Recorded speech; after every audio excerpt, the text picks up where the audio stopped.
जय हिंद और great good morning to all. आज हम लोग जो है UPSC civil services political science और इंटरनेशनल रिलेशन ईयर 2002 का प्रीवियस ईयर क्वेश्चन जो है इस वीडियो के माध्यम से हम अपने नोट्स के माध्यम से जो है रीड करके समझने का प्रयास करेंगे कि विगत वर्षों में किस प्रकार के प्रश्न आयोग के द्वारा पूछे गए हैं। देखो, राजनीति शास्त्र अंतर्राष्ट्रीय संबंध वैकल्पिक विषय का यह प्रश्न है। हमने वर्ष बता दिए हैं 2002। ठीक है, देखो पेपर 1 ऑलरेडी हम लोग डिस्कस कर चुके हैं। ये पेपर 2 का सारा क्वेश्चन है। पेपर 2 में जो है सेक्शन ए का क्वेश्चन नंबर 1, 2, 3 एंड 4। क्वेश्चन 1 के अंतर्गत 4 प्रश्न है, ए, बी एंड सी, डी। इनके 4 प्रश्नों में हमें 3 प्रश्नों के उत्तर देने हैं 200 शब्दों की शब्द सीमा के अंतर्गत। Question number 1, comment on any 3 of the following in about 200 words each. Question number 1 A, the Marxist approach to international politics. ठीक है, मतलब मार्क्सिस्ट की अप्रोच क्या है, तरीका क्या है अंतर्राष्ट्रीय राजनीति को, अंतर्राष्ट्रीय राजनीति को अध्ययन करने का जो मार्क्सिज्म का अप्रोच है उसके बारे में हमें जो है अपने उत्तर में लिखना है। क्वेश्चन नंबर 1 भी है कि changing nature and dynamics of national security, जो राष्ट्रीय सुरक्षा है यह किस प्रकार से बदल रहा है। एक समय था कि लोग जो है बॉर्डर सिक्योरिटी, बॉर्डर फोर्स वगैरह लगा दिए तो आपके राष्ट्र की सुरक्षा होगी। अभी देखो साइबर वारफेयर होता है, साइबर क्राइम होते हैं, तो हमें अपनी राष्ट्रीय सुरक्षा को मल्टी डायमेंशनल करना होगा। कई बार आपने सुना होगा कि कई बार जो है पावर ग्रिड का या हेल्थ सेक्टर का जो है पूरा का पूरा डाटा ही ब्लॉक हो गया या कंप्यूटर ब्लॉक हो गया, तो साइबर वॉरफेयर कहते हैं इसको। अभी हाइब्रिड वॉरफेयर की ओर जो है पूरी दुनिया मुड़ रही है। ड्रोन वगैरह का अटैक हो गया। तो अब है कि परंपरागत जो सिक्योरिटी थी, सुरक्षा के मापदंड थे या आयाम थे, उसमें परिवर्तन करके नए नए आयामों को उसमें जोड़ा जा रहा है। ठीक है, जरूरत के हिसाब से। क्वेश्चन नंबर 1 सी देख लीजिए, human rights and humanitarian intervention. Humanitarian intervention और ह्यूमन राइट। देखो, एक तो ह्यूमन राइट के बारे में आप लोगों ने सभी जाना होगा, मानव की जो है अधिकारों के बारे में है, मानवाधिकार। कई तरह के आप लोग देखोगे कि बेस्ट पे कैसे एनजीओ वगैरह या फिर नेशनल लेवल पे, स्टेट लेवल पर जो है ह्यूमन राइट्स कमीशन वगैरह होती है। एक है ह्यूमन राइट इंटरवेंशन, कि कोई देश अगर अपने देश में इतनी क्लिंजिंग वगैरह कर रहा है या मानवों के अधिकारों का उल्लंघन कर रहा है, इस परिस्थिति में अन्य देश जो है एक कोलाइजन बनाकर उस देश पर अटैक करते हैं और वहाँ के मानवाधिकारों की रक्षा के हेतु वो इंटरवीन करते हैं।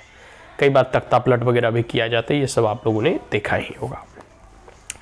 इसके बाद है question number 1 D, ASEAN as the third world model of regional corporation. स्वाभाविक सी बात है, आसियान अपने आप में एक साइन बी के तरफ के लिए वो जाना जाता है कि किस प्रकार से आसियान रीजनल कॉर्पोरेशन बनने के बाद एक जो है कह सकते हो कि क्षेत्रीय संगठन के रूप में उभरने के बाद न सिर्फ वहाँ शांति समरसता ही आया, बल्कि वो आर्थिक दृष्टिकोण से जो है बहुत ही उन्नति और प्रगति किया।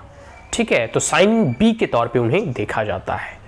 और किस प्रकार का एक क्षेत्रीय संगठन होना चाहिए या क्षेत्रीय संगठन का अगर कोई उदाहरण दे जो कि बहुत ही सक्सेसफुल हुआ, तो उसमें आसियान का उदाहरण दिया जाता है।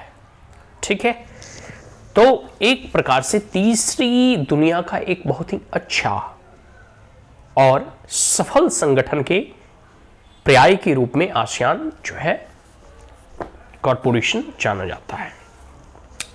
अब क्वेश्चन नंबर 1 का 4 क्वेश्चन हो गया। क्वेश्चन नंबर 2 देख लेते हैं कि critically examine the roots of Afghan civil war, what role that the Soviet Union and the United State play in its. हालांकि देखो, अब अफगानिस्तान से जो है यूएसएसआर तो पहले ही निकल चुका था, यूएसए भी निकल चुका है। इसमें कहा जा रहा है कि आखिर अफगानिस्तान सिविल वॉर के क्या क्या कारण हैं, किस वजह से, किस कारणों से जो है अफगानिस्तान में इतने सिविल वॉर होते हैं।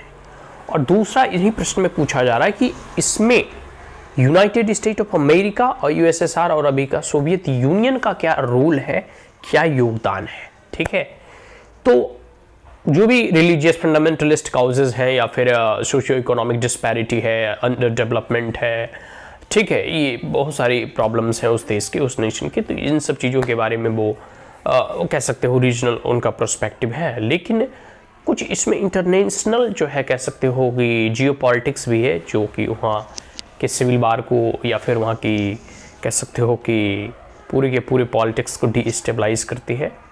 कुछ क्षेत्रीय संगठन और टेररिस्ट वगैरह का भी उसमें हाथ है। तो ये सब सारी चीज़ें हैं।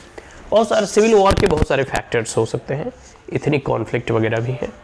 ठीक है, तो अफगानिस्तान सिविल वॉर के क्या कारक हैं और यूनाइटेड स्टेट ऑफ अमेरिका और रसिया का क्या उसमें इंडल्ज कह सकते हो, क्यों वो इंडल्ज रहती है, जियो पॉलिटिक्स क्या इससे प्रभावित किस प्रकार से होता है, ये सब सारी चीज़ें जो है आप इसमें लिख सकते हैं। ठीक है, क्वेश्चन नंबर 3 देख लो कि discuss various elements and limitation of national power.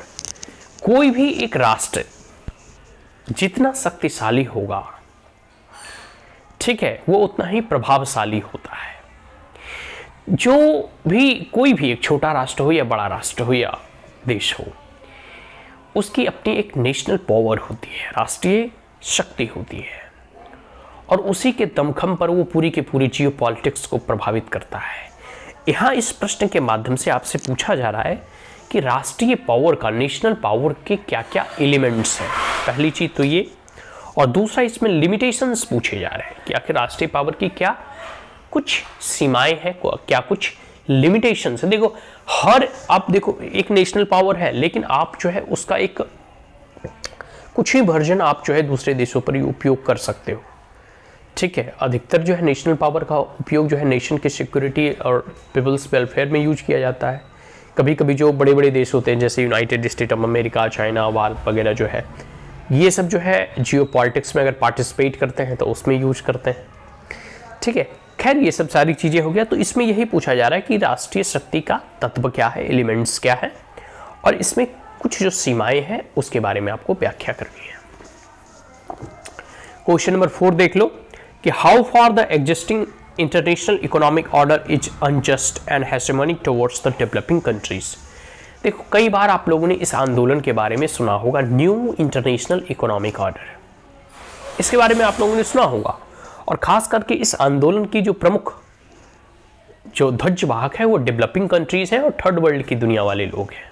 ठीक है, तो ऐसे लिस्ट डेवलप्ड और डेवलपिंग कंट्रीज जो न्यू इंटरनेशनल इकोनॉमिक ऑर्डर की बात करते हैं, उनका मानना है कि जो वर्तमान में अभी अंतर्राष्ट्रीय जगत में जो आर्थिक रणनीति है या आर्थिक इंस्टीट्यूशन है, ऐसे इंटरनेशनल इकोनॉमिक इंस्टीट्यूशन है, वो अनजस्ट है, अनफेयर है।